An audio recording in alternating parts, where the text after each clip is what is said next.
மீண்டும் உங்களை நான் சந்திப்பதிலே மிக்க மகிழ்ச்சி அடைகின்றோம். நான் இலங்கையிலே இருந்து பதுளை போதனா வைத்தியசாலையிலே இருந்து வைத்தியர் கிருஷான் வேதநாயகம்.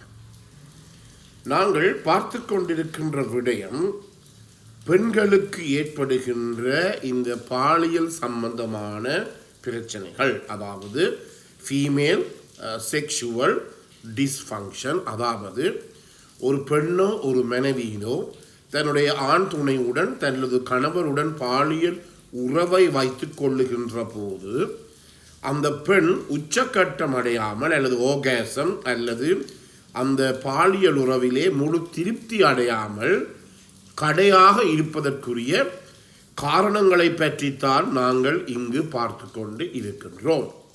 எனவே இந்த நிகழ்ச்சி உங்களுக்கு பிடித்திருந்தால் மறக்காமல் யூடியூப்லே பார்ப்பவர்கள் லைக் பண்ணுங்கள், ஷேர் பண்ணுங்கள், மணி சின்னத்தை அல்லது பெல் சைனை அமர்த்தி சப்ஸ்கிரைப் பண்ணுங்கள். டிக்டாக்கிலும் இன்ஸ்டாகிராமிலும் இருப்பவர்கள் ஃபாலோ அப் பண்ணுங்கள். அதே நேரத்தில் உங்களுடைய நண்பர்கள் உறவினர்களுக்கு இந்த நிகழ்ச்சியை அறிமுகப்படுத்த தவற வேண்டாம். நேரடியாக தொடர்பு கொள்ள விரும்பினால் வெளியூர் நண்பர்கள் இமோ ஊடாக வாட்ஸ்அப்பினூடாக 0094 777356245 மூலம் தொடர்பு கொள்ள முடியும். உள்ளூர் நண்பர்கள் 0777356245 மூலம் தொடர்பு கொள்ள முடியும். நேற்று ஒரு அன்பர் தொலைபேசியின் மூலமாக தொடர்பு கொண்டு, அதாவது தன்னுடைய மனைவி தன்னை விட்டு பிரிந்து விட்டார். டாக்டர், நான் இன்னொரு திருமணத்தை முடிக்க முடியுமா? எனக்கு வயது முதிர்ந்த பிள்ளைகள் இருக்கிறார்கள். அதே நேரத்தில் இது சமூகம் என்ன யோசிக்கும் என்பது போன்ற பல விடயங்களை என்னிடம் கதைத்தார். முக்கியமாக நாங்கள் உங்களுக்கு கவனித்துக் கொள்ள வேண்டியது என்ன, மனிதருக்கு ஒரு நோயாளி எங்களை வந்து அடைகின்ற போது 3 விடயங்களை நாங்கள் கேட்போம். உண்மையாக இதை எனக்கு சொன்னவர் ஒரு மிக பழமையான மிகவும் அனுபவம் வாய்ந்த இலங்கையிலே மிகவும் பிரசித்தி பெற்ற ஒரு வைத்திய பேராசிரியர். 3 விடயங்களை கேட்க வேண்டும் என்று சொன்னார். முதலாவதாக ஃபுட், ஸ்லீப் அண்ட் செக்ஸ். ஒரு நோயாளி சாப்பிடுகிறாரா, நல்லா சாப்பிடுகிறாரா, நல்லா பசி எடுக்கிறாரா? ரெண்டாவதாக இரவு முழுதும் 6லேருந்து 8 மணித்தியால் நித்திரை தூங்கி எழும்புகிறாரா, நித்திரை கொண்டு எழும்புகிறாரா? நித்திரை ஒரு பிரச்சனை மேலே. மூன்றாவதாக தன்னுடைய மனைவியுடனோ தன்னுடைய பெண் துணையுடனோ நல்லாக பாலியல் உறவை, திருப்திகரமான பாலியல் உறவை வைத்துக் கொள்ளுகிறாரா, செக்ஸை வைத்துக் கொள்ளுகிறாரா? இந்த 3 இருந்தால் அந்த நோயாளிக்கு 195% ஒரு நோயும் கிடையாது. நீங்கள் உங்களை கூட நீங்கள் சோதித்து பார்க்கலாம். எனவே இந்த செக்ஸ் என்பது உங்களுடைய வாழ்க்கையிலே மிக மிக முக்கியமான பங்கு. இந்த அனிமல் கிங்டம் என்று சொல்லப்படுகின்ற மிருக இனத்திலே, நாங்களும் மிருகத்துக்கு தான் வருகின்றோம், அந்த அனிமல் கிங்டத்திலே இது முக்கியமான ஒரு பங்கை இந்த பாலியல் உறவு செக்ஸ் வைத்துக் கொள்ளுகிறது. எனவே சில பெண்கள் இருக்கிறார்கள், சிறு வயதிலே 17-20 வயசிலே திருமணம் முடித்து கணவர் பிரிந்து இருக்கலாம், கணவர் விட்டு போட்டு போகலாம், அல்லது கணவர் விவாகரத்து பெற்று இருக்கலாம்.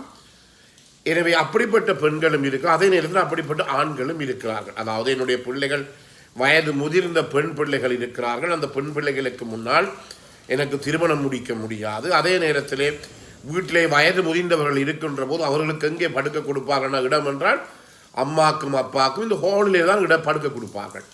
பிள்ளைகள் தங்களுடைய கணவர் மேருடன் அல்லது பிள்ளைகள் தங்களுடைய மனைவி மாருடன் ஒவ்வொரு அறையும் எடுத்துருவார்கள். பாவம், இந்த வயசு போன அப்பாக்கும் அம்மாக்கும் ஒரு ஹால் தான் கடைசியாக கிடைக்கும். இது முற்றிலுமே ஒரு பிழையான நடைமுறையாக இருக்கின்றது. ஏனெனில் சாகு மட்டும் மனிதனுக்கு இந்த செக்ஸ் அவசியம். மன்னிக்கும். எனவே இந்த செக்ஸ் கடைசி மட்டும் இருக்கின்ற போது ஒரு மனிதனுடைய வாழ்க்கை காலம் நீண்டு போகிறது. எனவே நான் முதலிலே சொன்னது போல அவர் ஒரு திருமணம் முடிக்காமல் இருந்தால் மீண்டும் மனைவியுடன் சேர முடியாது, மனைவி இல்லை, திருமணம் முடிக்காமல் இருந்தால் அவர் என்ன செய்வார், வேறு ஒருவருடன் போய் பாலியல் உறவை கட்டாயமாக மேற்கொள்வார். அந்த வேறு ஒருவர் யாராக இருக்கலாம், செக்ஷுவல் ஒர்க், ஒரு பாலியல் தொழிலாளியாக இருக்கலாம். எனவே இந்த பாலியல் தொழிலாளிக்கு சில பாலியல் நோய்கள், அதாவது செக்ஷுவலி டிரான்ஸ்மிட்டட் டிசீஸ் இருக்கலாம். இதன் காரணமாக அவருக்கும் கூட HIV, AIDS மற்ற நோய்கள் எல்லாம் பெறலாம். என்றபடியினாலே நாங்கள் என்ன சொல்வோம் என்றால், நீங்கள் ஆணாக இருக்கலாம், பெண்ணாக இருக்கலாம். கணவர் விட்டு போட்டு பிரிந்துட்டார், மனைவி விட்டு போட்டு போயிட்டார், மனைவி விவாகரத்து பெற்றுட்டார், கணவர் விவாகரத்து பெற்றார்னு சொல்லி போட்டு தயவு செய்து தனியே இருக்க வேண்டாம். மீண்டும் திருமணம் செய்யுங்கள். உங்களுடைய குடும்பத்தில் இப்படிப்பட்ட யாராவது இருந்தால், நேற்று கூட நானும் என்னுடைய மனைவியும் கூட இதை பற்றி பேசிக்கொண்டிருந்தோம். என்னுடைய வீட்டுக்கு அண்மையிலே ஒருவர் மிக சிறிய வயதிலேயே அவர் இறந்தார். அவருடைய மனைவியை பார்க்கின்ற போது எங்களுக்கு எல்லாருக்குமே கவலையாயிருக்கு. ஏனால் அவருக்கு ஒரு மனநிலை நோய் வந்து கொண்டிருக்கிறது. எனவே இதையெல்லாம் தடுப்பதற்காக தயவு செய்து குடும்பத்தினர், உங்களுடைய வீட்டிலே உங்களுடைய குடும்பத்தில் யாராவது திருமணம் முடித்து தனியாக பிரச்சனைப்பட்டு இருக்கிறார்களோ அவர் கட்டாயமாக மீண்டும் ஒரு திருமண பந்தத்தை ஏற்படுத்த பாருங்கள். இது நீங்கள் செய்கின்ற அந்த நபருக்கு மட்டுமல்ல, உங்களுடைய குடும்பத்துக்கு மட்டுமல்ல, கடவுளுக்கு கூட நீங்கள் செய்கின்ற ஒரு பெரிய ஒரு நல்ல காரியமாக இருக்கும். ஏனெனில் உங்களுடைய வீடுகளில் சில வீடுகளில் நான் பார்க்கிறேன், அம்மா அப்பா அம்மா இருக்கிறார்கள், பிள்ளைகள் இருக்கிறார்கள், பெண் பிள்ளைகள். அவருடைய கணவர் விட்டு பிரிந்து போய்விட்டால் தாய் தகப்பன் நல்ல சந்தோஷமாக இருக்கிறார். இதை விட அவர்கள் 2 பேரும் போய் அம்மா அப்பா ஒரு அறையில் தான் படுக்கிறார்கள். ஆனால் அவருடைய மகள் தனிமையாக ஒரு அறையில் இருக்கிறார். எவ்வளவு தூரம் அவருக்கு ஒரு மன வருத்தம், மன அழுத்தம் இருக்கும் என்பதை தயவு செய்து குடும்பத்தில் இருக்கிற அனைவருமே உணர்ந்து பாருங்கள். என்ன நடைபெறும் என்றால், அந்த பெண் அல்லது தான் பல தவறான பழக்கங்களுக்கு அடிமையாக கூடிய சந்தர்ப்பங்கள் இருக்கிறது. அதே நேரத்தில் அந்த ஆணோ அல்லது அந்த பெண்ணோ தவறான நபர்களை அவர்கள் சந்தித்தால், உங்களுக்கு தெரியும், இந்த யானைக்கு நான் மீண்டும் பல முறை சொல்லியிருக்கேன், யானைக்கு எப்போது மதம் வரும் என்றால் அதற்கு செக்ஷுவல் ஃபீலிங், செக்ஷுவல் டிசைர் அல்லது லிபிடோன்னு சொல்லப்படுகிற பாலியல் வேட்கை, பாலியல் ஆசை அதிகரிக்கின்ற போதுதான் யானைக்கு மதம் வரும். அந்த மதம் வந்து மதன நீராக உடல் முழுவதும் வழிவதாக கம்பராமாயணத்திலே கம்பர் விவரித்திருக்கிறார். எனவே இந்த நிலையிலே ஒரு பெண்ணாலே அந்த பாலியல் ஆசை வந்தால் வானும் அதே மாதிரித்தான், தடுக்கவோ ஒன்றுமே செய்ய முடியாது. அவர் வெட்கத்தை விட்டு அந்த நபரோ ஆணோ பெண்ணோ என்ன விடயத்தை செய்ய முடியுமோ அதை அவர்கள் செய்வார்கள்.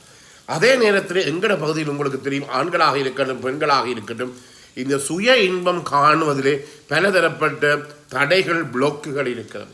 இன்னுமே பெண்கள் என்ன செய்கிறார், இன்னும் யோசிச்சு கொண்டிருக்கிறார்கள். சுய இன்பம் காண்பது பிழையானது, அது உங்களுடைய கலாச்சாரத்துக்கு சமயத்துக்கு பிழையானது என்று சொல்லி தவறான நபர்களுடன் தொடர்பினை ஏற்படுத்தி தங்களுடைய வாழ்வையே சிதைத்து கொள்கிறார்கள். இவை எல்லாவற்றையும் தடுப்பதற்காகத்தான் உங்களுடைய வீட்டிலே ஒரு ஆணோ ஒரு பெண்ணோ திருமணம் முடித்து திருமண பந்தத்திலே இறைந்து அதன் பிற்பாடு பிரிந்திருந்தால், அப்படிப்பட்டவர் நீங்கள் கட்டாயமாக திருமணம் மறுமணமோ ஏதாவது ஒன்று நீங்கள் செய்து வைக்க வேண்டும். எனவே அதுதான் மிக முக்கியமான ஒரு செய்தி. எனவே இந்த பெண்ணினுடைய இந்த செக்ஷுவல் டிஸ்ஃபங்க்ஷனிலே போன முறை பார்த்தோம், இந்த இமோஷனல் ரெஸ்பான்ஸ் என்று பார்ப்போம். இப்போது அவர்கள் ஒரு ஃபிசிக்கல் ஆக்ஷன், அதாவது அவர்களுக்கு இந்த செக்ஷுவல் ரெஸ்பான்ஸ், அவர்களுக்கு பால் உறவு கொள்ள வேண்டும் என்று பெண்கள் விரும்பினால் பலதரப்பட்ட விடயங்களை நாங்கள் உடல் ரீதியாக அறிந்து கொள்ள முடியும். அது ஆணை கட்டி பிடிப்பது, வேகமாக மூச்செடுப்பது, மூச்சு காற்று சூடாக இருப்பது, ஒரு கணவரின் மேலே ஆண் துணை மேலே காலை தூக்கி போடுவது, இவையெல்லாம் ஒரு பெண்ணினுடைய வெளி இயல்புகள். எனக்கு இப்போது பாலியல் உறவு உங்களுடன் கொள்ள வேண்டும் என்பதை அந்த பெண் தானாகவே வெளிப்படுத்துகிறார். இதை ஆண்களாகிய நாங்கள் என்ன செய்து கொள்ள வேண்டும், புரிந்து கொள்வது மிகவும் அவசியம். எனவே மீண்டும் நீங்கள் தருகின்ற அனைத்து ஆதரவுக்கும் எமது மனமார்ந்த நன்றியை தெரிவித்துக் கொண்டு விடைபெறுகிறேன். நன்றி, வணக்கம்.